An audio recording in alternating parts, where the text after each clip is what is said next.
নমস্কার বন্ধুরা, Piyali Bengali kitchen চ্যানেলে আপনাদের স্বাগত। চলে এসেছি আরও একটি নতুন ভিডিও নিয়ে। আমি আগের দিন দেখিয়েছিলাম কিভাবে খুব সহজেই বাড়িতে হোমমেড সেরেলাক্স তৈরি করবেন, আর সেটারই ভিডিও দিচ্ছি আজকে আমি কিভাবে খাবারটা রেডি করবেন। আমি শুধু বানানোটা দেখিয়েছিলাম, কিন্তু কিভাবে খাবারটা তৈরি করবেন সেটা দেখানো হয়নি।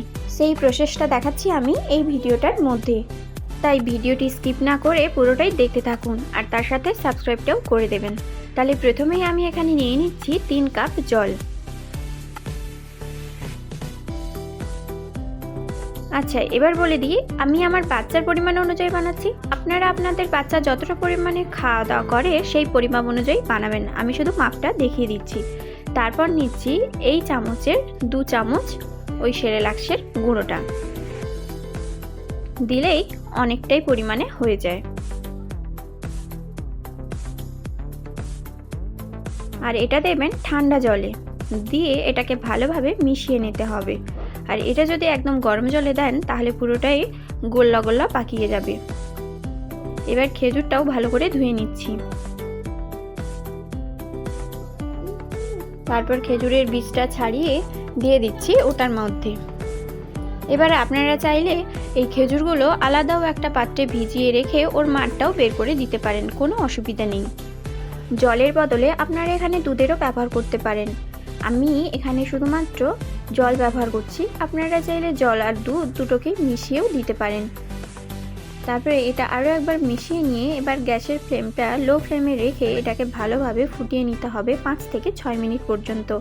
যেহেতু চাল আর ডাল দুটোই দেওয়া আছে, সেই জন্য ফোটানোটা খুব প্রয়োজন, নাহলে বাচ্চার শরীরে অসুবিধা হতে পারে। আর তারপর দেখুন এই ওপরে যে ফেনা ফেনা মতো হয়ে আসছে, এগুলোকেও বাদ দিতে হবে। এবার এখানে খেজুরটা দিলেই অনেকটাই মিষ্টির ভাব থাকে, সেই জন্যে আলাদাভাবে মিষ্টি দেওয়ার প্রয়োজন নেই। আর যদি মনে করেন তাহলে তাল মিছরির গুঁড়ো দিতে পারেন সামান্য।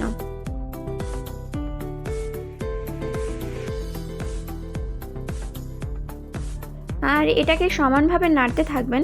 যদি না নাড়তে পারেন তাহলে দেখবেন একদম নিচে লেগে যাচ্ছে।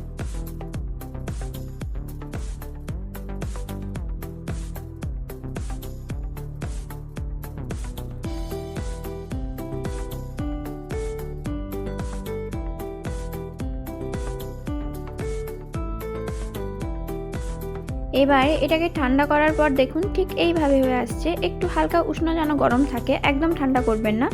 এবার সেটাকেই ছাঁকনির সাহায্যে আমি ছেঁকে নিচ্ছি। আর আপনারা যদি খেজুরটা আলাদাভাবে দিতে পারেন তাহলে এখানে ছাঁকনির আর কোনো প্রয়োজন নেই।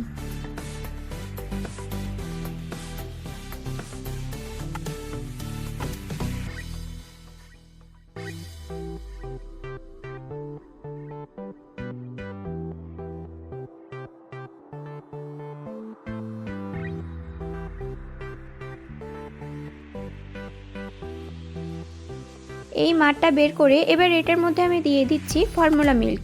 আর আপনারা যদি এমনি গরুর দুধ ব্যবহার করেন তাহলে এখানে আর ফর্মুলা মিল্কের কোনো প্রয়োজন নেই। তারপর মিশিয়েই একটু উষ্ণ গরম যেন থাকে সেই রকমই খাবারটা খাওয়ান।